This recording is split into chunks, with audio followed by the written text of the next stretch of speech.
பிஸ்மில்லாஹி ரஹ்மான் ரஹீம் அல்ஹம்துலில்லா வஸ்ஸலாத்து வஸ்ஸலாமு அலா ரசூலில்லா முஹம்மது இப்னு அப்துல்லா வ அலா ஆலிஹி ஹிஸ்பில்லா வ அஸ்ஹாபிஹி ஜுந்தில்லா அம்மா பாத்.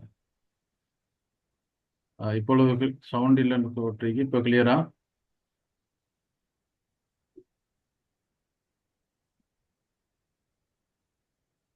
இல்ல.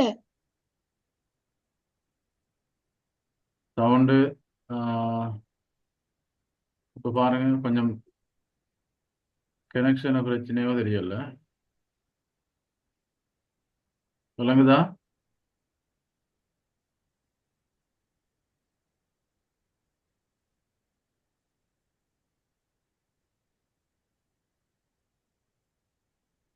சரி, நான் பாடத்துக்கு போவோம். கொஞ்சம் பாருங்க இன்ஷா அல்லாஹ். இன்றைய பாடம் நாங்கள்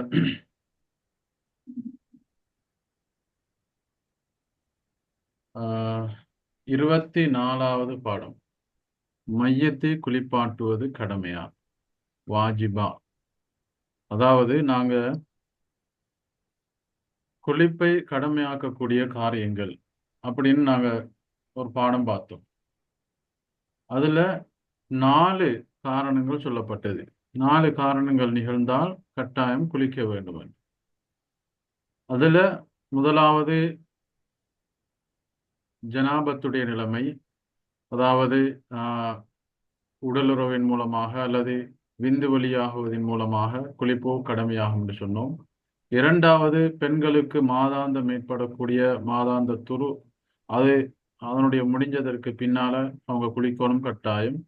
மூணாவது, பிள்ளை பெற்ற தாய்மார்களுக்கு ஏற்படக்கூடிய அந்த காலத்துக்கு பின்னால அவங்க சுத்தமாகி குளிச்சு சுத்தமாகுவது கட்டாயம் என்று சொன்னோம். நாலாவது, ஒரு மௌத்தானால் அந்த மையத்தை குளிப்பாட்டுவது கட்டாயம். அப்ப மௌத்தும் ஒரு குளிப்பு கடமையாக்கக்கூடிய ஒரு விஷயமாக இருக்கிறது என்பதை இந்த இடத்துல நாங்கள் பார்க்க போறோம். இது சுருக்கமான பாடம் தான். மையத்துடைய முழுமையான ஒரு ஜனாசாவுடைய பாடம் முழுமையாக அது பின்னால வரும். இது அந்த ஒரு தொடர்ல வார சுட்டி இதையும் இந்த இடத்துல ஞாபகப்படுத்திட்டு நாங்க அடுத்த பாடத்துக்கு போக இருக்கிறோம். அப்போ ஒருவர் மௌத்தானால் கட்டாயம் அவரை குளிப்பாட்டுவது கட்டாயமான ஒரு விஷயமாக இருக்கிறது. இப்னு அப்பாஸ் ரலியல்லாஹு அன்ஹு அவர்களை தொட்டு அறிவிக்கப்படக்கூடிய ஒரு செய்தி, ஸல்லல்லாஹு அலைஹி வஸல்லம் அன்னவர்கள் ஹஜ்ஜிக்கு போயிருந்த நேரத்தில் ஒரு இஹ்ராம் கட்டியிருந்த ஒரு மனிதர், அவருடைய ஒட்டகம் அவரை தூக்கி எறிஞ்சிட்டு, எனவே அவர் விழுந்து தலை அடிபட்டதுனால அவர் மௌத்தாகினார். எனவே ஸல்லல்லாஹு அலைஹி வஸல்லம் அவருடைய விஷயத்தில் இக்ஸிலூஹு பிமாஇன் வசிதிரின், தண்ணீரை கொண்டும், சிதிர் என்று சொன்னால் இலந்த இலை என்று சொல்லுவாங்க, அந்த இலை மனத்துக்கு பாய்க்கப்படும், அதையும் கொண்டு அவரை குளிப்பாட்டுங்கள் என்பதாக ரசூலுல்லாஹி ஸல்லல்லாஹு அலைஹி வஸல்லம் சொன்னாங்க. அப்ப இந்த ஹதீஸின் அடிப்படையிலும் வேறு பல நிகழ்வுகள் அடிப்படையிலும் தான் ஒரு மௌத்தானவரை குளிப்பாட்டுவது கடமை என்பதாக எடுக்கப்படுகிறது. அப்ப ஒரு மையத்தை குளிப்பாட்டுவதனுடைய மார்க்க சட்டம் என்ன? வாஜிப் என்றால் எல்லாருக்கும் வாஜிப் அல்ல, அது வாஜிப் கிஃபாய் என்று சொல்லுவாங்க, ஃபர்து கிஃபாய் என்று சொல்லுவாங்க. ஃபர்து கிஃபாய் என்று சொன்னால் அல்லது வாஜிப் கிஃபாய் என்று சொன்னால், ஒரு விஷயம் செய்யணும் என்று சொன்னால் அந்த விஷயத்தை யாராவது ஒருத்தர் அல்லது சிலர்கள் செஞ்சிட்டால் ஏனையவர்களை தொட்டும் அந்த கடமை நீங்கிரும். அப்படி இல்லாம அதை ஒருத்தருமே செய்யாட்டி இருக்கக்கூடிய எல்லாருக்கும் அந்த கடமை இருக்கும். அதை நிறைவேற்றாத காரணத்தினால் எல்லாருமே அந்த பாவத்துக்கு உள்ளாகுவார்கள். அதே சட்டம்தான் இந்த மையத்தை குளிப்பாட்டுவதனுடைய சட்டம் இருக்கு. ஊர்ல இருக்கக்கூடிய அல்லது குடும்பத்தார்களோ அல்லது ஊர்ல யாரோ ஒருத்தராவது அந்த மையத்தை குளிப்பாட்டி விட்டால் ஏனைய அனைவர்களை விட்டும் அந்த சட்டம், அந்த ஏவல் விழுந்துடும். அப்படி ஒத்தருமே குளிப்பாட்டை இல்லைன்னு சொன்னால் ஊர்ல இருக்கக்கூடிய அனைவருக்கும் அந்த பாவம் சேரும் என்பதை இந்த சட்டத்தினூடாக நாங்கள் விளங்கிக் கொள்ளும். அப்ப ஒரு மௌத்தான ஒரு மையத்தொண்டு விழுந்துட்டால் கட்டாயமாக குளிக்காட்ட வேண்டும். யார் சரி சிலர் செய்ய வேண்டும்.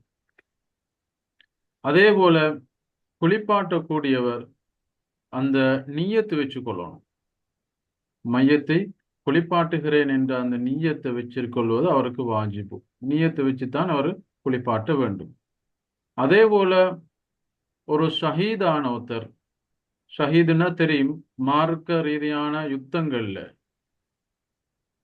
கலந்து கொண்டு மார்க்கத்தை பாதுகாக்கிறதுக்கான அந்த யுத்தங்கள்ல கலந்து கொண்டு யுத்தத்தின் மூலமாக கொல்லப்பட்டால், ஷஹீதாக்கப்பட்டால் அவங்களுக்கு ஷஹீதுன்னு நாங்கள் சொல்லுவோம். அப்ப அப்படிப்பட்டவர்களை குளிப்பாட்டுவது மார்க்கத்தில் கூடாது. அவர்களை கஃன் செய்ய வேண்டும், குளிப்பாட்டுவது கூடாது. அதே இரத்தத்தோட வெட்டு காயங்களோட அவரை அடக்கம் செய்ய வேண்டும். காரணம், நாளை கியாமத்து நாளையில அவங்க அல்லாஹ்வுக்காக வேண்டி யுத்தம் செஞ்சார்கள் என்ற அந்த ஆஹ், அந்த அத்தாட்சிக்காக வேண்டி அவர்கள் அதே நிலைமையில எழுப்பப்படுவார்கள் இரத்தங்களோட. அது அல்லாஹ்வுக்கு மிக விருப்பமானதாக இருக்கிறது. எனவேதான் ஸல்லல்லாஹு அலைஹி வஸல்லம் இந்த மார்க்கம் ஷஹீதானவர்களை குளிப்பாட்டுவது கூடா என்று சொல்லப்பட்டிருக்கிறது. எனவே இந்த பாடம் இவ்வளவுதான் சுருக்கம்.